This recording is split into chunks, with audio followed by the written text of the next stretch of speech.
안녕하세요. 생각하고 분석해보는 하나님 말씀의 윤 선생입니다.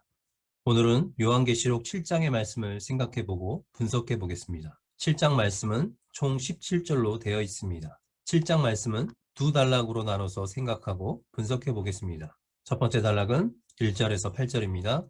1절에서 8절까지는 땅과 바다를 해롭게 할 권세를 받은 네 천사와 하나님의 인을 가진 한 천사, 그리고 인치심을 받은 14만 4천에 대해서 말씀해주고 있습니다. 이것은 어린 양의 진노의 날, 마지막 심판 날까지 지상교회가 하나님께 구별되고 보호됨으로 그 심판에서 구원받는다는 것을 말씀해주고 있습니다.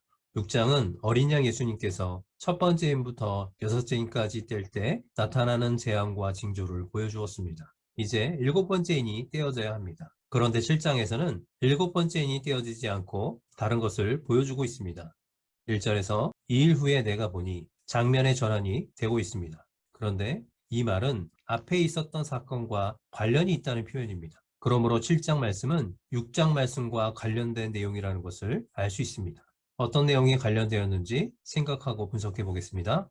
6장에서 예수님께서 다섯 번째 인을 떼시자 순교자들의 질문이 있었습니다. 언제까지 기다려야 합니까? 그리고 여섯 번째 인을 떼셨을 때 땅에서 심판받는 자들이 질문합니다. 진노의 큰 날이 이르렀으니 누가 능히 서리요? 이 두 가지 질문이 7장과 관계 있습니다.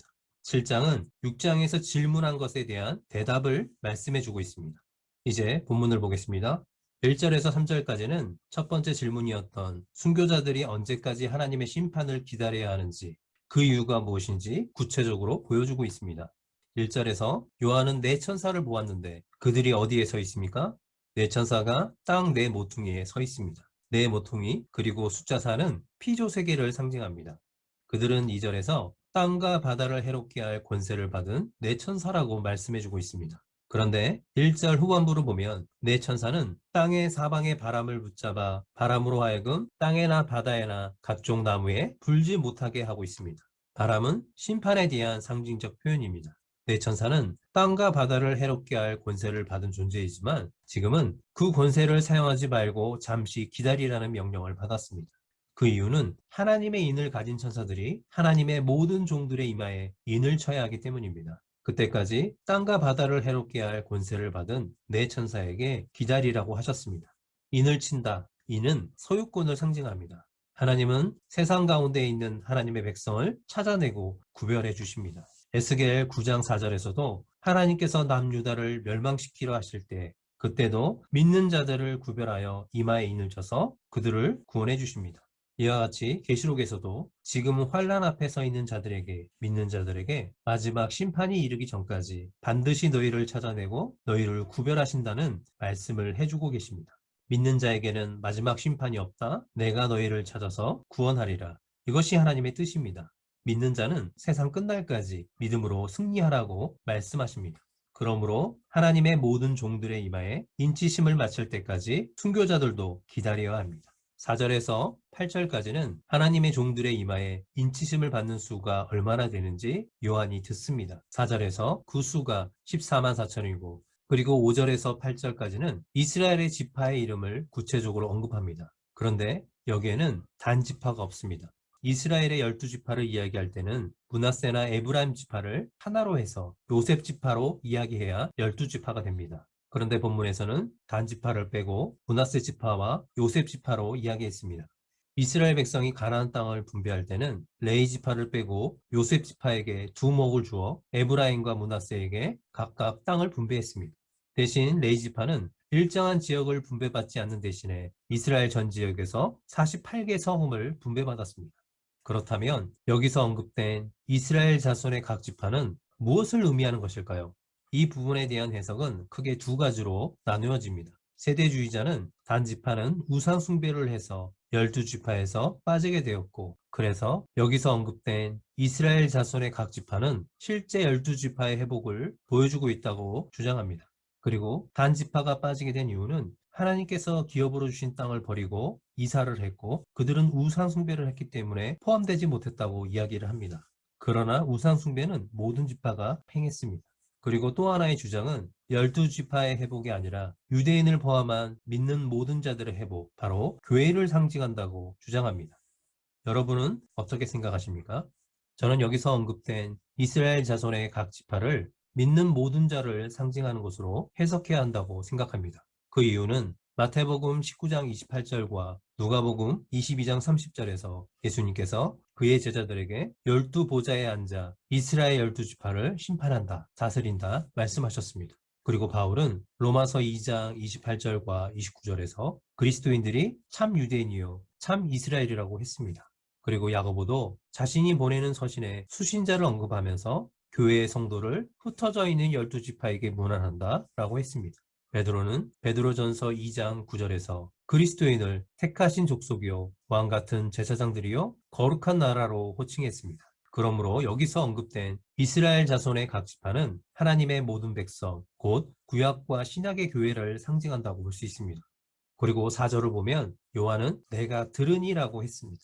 그리고 9절에서는 이 일 후에 내가 보니라고 말하면서 각 나라와 족속과 백성과 방언에서 아무도 능히 셀 수 없는 큰 무리를 보았다고 말하고 있습니다. 4절에서 8절까지는 요한이 들은 것이고 9절에서 17절까지는 요한이 들은 것의 실체를 본 것입니다. 그러므로 이스라엘 자손의 각 지파 중에서 인치심을 받은 자 14만 4천은 곧 구원받은 교회 전체를 상징하는 표현이라고 할 수 있습니다. 이제 14만 4천의 의미를 한번 생각해 보겠습니다. 각 지파를 12,000명씩 해서 12지파를 더하면 14만 4천입니다. 그런데 계시록은 묵시문학으로 기록되어 있으며 숫자도 상징성을 가지고 있습니다.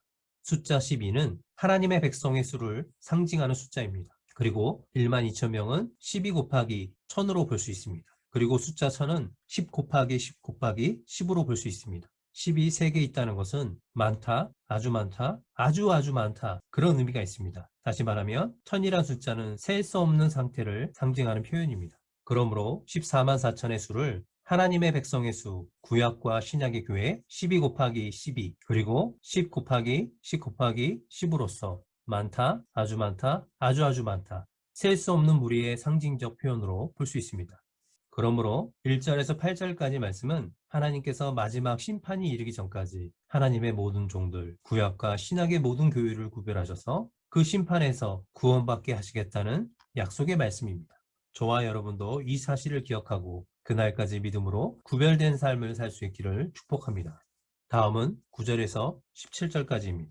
9절에서 17절까지는 각 나라와 족속과 백성과 방언에서 셀 수 없는 무리가 나와 하나님과 어린 양께 구원의 감사 찬송을 드리고 모든 천사들이 나와 화답하며 그리고 장로 중에 하나가 나와 흰 옷 입은 자들이 누구이며 그들이 어디서 왔는지 말해주고 그들에게 주어지는 하나님의 위로를 말씀해 줍니다. 그런데 이 모습은 7장 1절에서 8절까지 언급된 마지막 날까지 구별되고 보호되는 지상교회의 결과를 보여주고 있는 것입니다.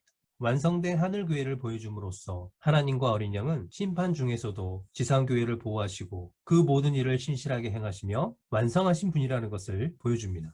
9절에서 능히 셀 수 없는 큰 무리는 각 나라와 족속과 백성과 방언에서 하나님의 인치심을 받은 자들이고 이들의 수는 14만 4천과 동일한 의미입니다. 셀 수 없는 큰 무리입니다. 셀 수 없는 큰 무리, 구원받은 하나님의 모든 백성이 흰 옷을 입고 손에 종려가지를 들고 보좌에 앉으신 하나님과 어린 양께 찬송을 드립니다. 이 모습은 이스라엘 백성들이 종려가지를 흔들며 축제하는 절기를 보여주고 있습니다. 그 절기는 초막절입니다. 스가랴서 14장에서 메시아가 오시면 그때 장막절 축제가 열릴 것이라고 말씀해 주셨습니다. 유대인들은 메시아가 오면 하는 축제를 장막절 축제로 이해했습니다. 그래서 예수님께서 마지막으로 예루살렘에 들어오실 때 그들은 종려가지를 흔들며 예수님을 영접했습니다. 지상에서 승리한 교회는 이제 하나님과 어린 양 앞에서 장막절 축제를 하고 있습니다. 구원받은 셀 수 없는 무리 하늘교회가 종려가지를 들고 보좌에 앉으신 하나님과 어린 양께 찬송을 드립니다. 그리고 모든 천사들이 나와 하나님을 경배합니다.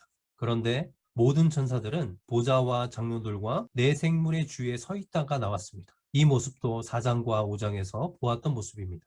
계속해서 완성되는 하나님의 나라 하늘교회가 있음을 보여줍니다. 그리고 이 모습은 계시록 6장 17절에서 진노의 큰 날이 이르렀으니 누가 능히 서리오? 이 질문에 대한 최종적인 대답으로서 하늘교회가 마지막 날 능히 서서 하나님의 구원을 찬송하며 그리고 모든 천사들이 나와 이 모든 일을 이루신 하나님을 경배하는 모습을 보여줌으로써 그 물음에 확실한 대답을 주었습니다. 그리고 장로 중 하나가 나와서 흰옷을 입은 자들이 누구이며 그들이 어떻게 하늘교회에 소속이 되었는지 구체적으로 알려줍니다. 14절에서 이들은 큰 환란에서 나오는 자들이다. 그들은 이 마지막 때에 환란을 믿음으로 이긴 자들이라고 말해줍니다. 7교회에게 약속했던 이기는 자들이 하늘교회에 소속이 되고 그 축제에 참여하게 될 것입니다. 그리고 그들이 어떻게 하늘교회에 소속이 되었는지 말해줍니다. 그들은 어린 양의 피에 그 옷을 씻어 정결하게 되었기 때문입니다. 옷을 씻는 행위는 출애굽기 19장 10절에서 이스라엘 자손이 시내산에서 여호와 하나님의 강림을 예비하면서 시행했던 정결 의식을 연상케 합니다. 흰옷 입은 자들은 어린 양의 피, 예수 그리스도의 십자가의 대속을 믿고 그 피로 정결하게 되었습니다. 어린 양의 피, 예수 그리스도의 십자가를 믿는 자들이 참여할 수 있다고 말씀해 주십니다. 그들은 환난과 핍박에서도 끝까지 예수님을 향한 믿음을 지킨 자들입니다.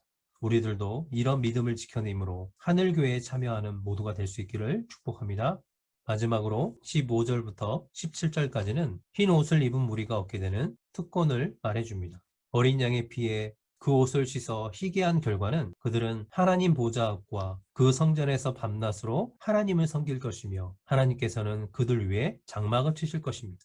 여기서 언급된 성전은 실제 성전이 아니라 하나님께서 거하시는 하늘을 뜻하는 것으로 하늘교회를 나타낸 것입니다. 하늘교회에서는 하나님께서 친히 그들과 함께 해주신다는 것을 나타내는 표현입니다. 계시록 21장 3절에서 보라 하나님의 장막이 사람들과 함께 있음에 하나님이 저희와 함께 거하시리니 저희는 하나님의 백성이 되고 하나님은 친히 저들과 함께 계셔서 이것은 하나님께서 그의 백성 가운데 거하시겠다는 구약의 오랜 약속이 완전히 성취되었다는 것을 보여줍니다.